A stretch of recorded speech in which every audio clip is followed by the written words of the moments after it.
Welcome back to Newsline. Disney shares trading at their lowest level in nearly a decade. Yes, the Walt Disney Company has faced a turbulent 17 months, culminating in a significant decline in market cap. Back in 2015, Disney had a market cap of $178 billion, which made it the 31st most valuable company in the entire world.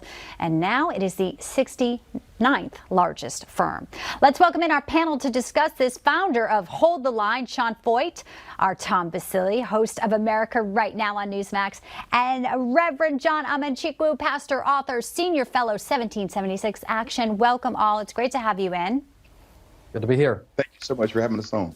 Yeah. All right. So it appears Disney, if you may say, had a awakening, taking on all those controversial, politically diverse stances. I mean, we can go off a major list here, you know, opposing legislation, banning gendering greetings at their theme parks here. I love the one when they put Minnie Mouse in a pantsuit, plus all the controversial characters in their movies. It was under that guise of diversity and inclusion.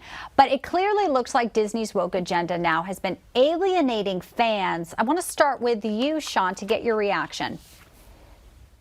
Yeah, I mean, I knew, honestly, the day after that news broke, I held the largest Disney protest in Burbank here in California. Then we went on, did another one in Disneyland in Anaheim. We did another one in Disney World in Florida. All of them had hundreds and hundreds of people. And I knew at that moment they were doomed with their stock price. You know, they had underestimated parents. We're seeing a revival in America. And the thing is that also comes with a reckoning. It's a reckoning against perversion and the companies that are fixed on grooming the next generation. Parents are rising up. The thing about these gatherings is there were tons of Hispanics. There were African-American parents there. I mean, it wasn't just one demographic or one group or one ethnicity. It was like a wholesale rejection of this propaganda that they were pushing. And I knew when I saw that on the ground level, man, they were way in over their heads and they were going to get hit hard, just like Target, just like Budweiser. This is what's happening in America. Parents and people of God are. Yeah, viewers are pushing back. You know, Disney Plus, Hulu, they're turning it off. And obviously those streaming services are just part of the Disney brand. Pastor, to you, I mean, we talk about a revival, but some may say it's still Disney. Is it too mouse to fail, if you will, that brand will still push this, you know, perverse narrative in places, but won't listen to the folks that are on the ground? Well, you know, Disney has become entrenched in this false narrative that parents want pedophilia, that parents want grooming and indoctrination pushed upon them. You know, I really call this stuff mental rape because it stains the brain, it assaults the soul, and it robs children of their innocence. We would think that Disney would have learned their lesson by now, but they have doubled down and continue to push this kind of filth upon kids. You know, when you go woke, you go broke, but also you lose your soul. The Bible tells us that there comes a time where we must push back against these things. It also says, woe to those who call evil good and good evil. There's nothing good out of trying to sexualize a child as a minor. These people are perverts. We must continue to call them out, and they will continue to lose money because Americans aren't having it. Yeah, and you know, Tom, you've got young kids. I'm just grateful now that my daughter's past that Disney age, so I don't have to have that discussion of why I don't want, you know, to go down there and see, you know, a bearded Cinderella. It's like, that's not what I'm down for. How do you take where Disney's stock share, how low can it go? I mean, the other thing too, Bob Iger, remember, he was brought back in. That's right. I don't think he really cares if it goes lower. He's on his swan song. He's already made his, you know, billions.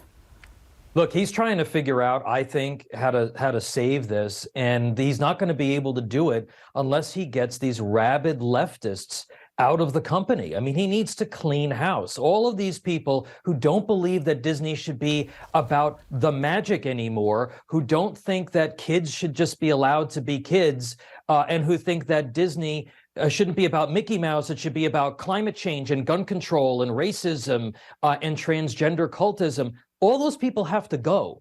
And until they go, they're going to continue to make mistakes and they're going to continue to offend 50% plus of their audience, and you cannot maintain a market your market cap that way. They lost $120 billion plus in 2022. Disney Plus has lost $500 million in just the last quarter. You can't do it if you're going to offend more than half of your audience. You know, they have the new Snow White coming out, and you're like, oh, okay, so what's this? Well, they're making like a completely different version, and you know, the controversy is the actress saying this version she's not waiting for a prince. You know, it's like just make a new film. Why go back and destroy what was, you know, Walt Disney's, you know, thoughts? You talked about being in Burbank. I mean, Hollyweird out there, Sean. You know, doesn't sound like they have any inclination to go back to their roots and continue with the things that were really popular with the nuclear family, with the times of yesteryear.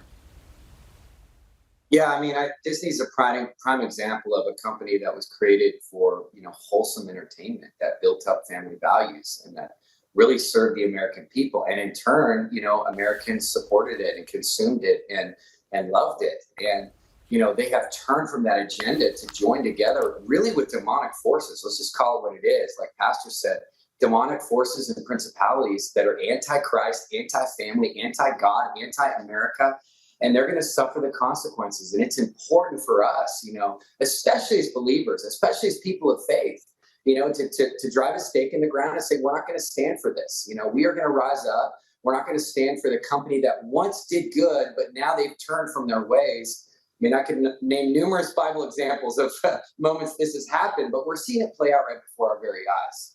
Well, people are making decisions with their wallets. Disney's seeing it. Let's see if they care to change. We know, Pastor, you'll be praying for them as well. So thank you all. Great to see you, Tom. As always, a pleasure. Sean, thanks for joining us today, too. Thank you. Thank you, guys. You bet. All right, next on Newsline, Department of Homeland Security Secretary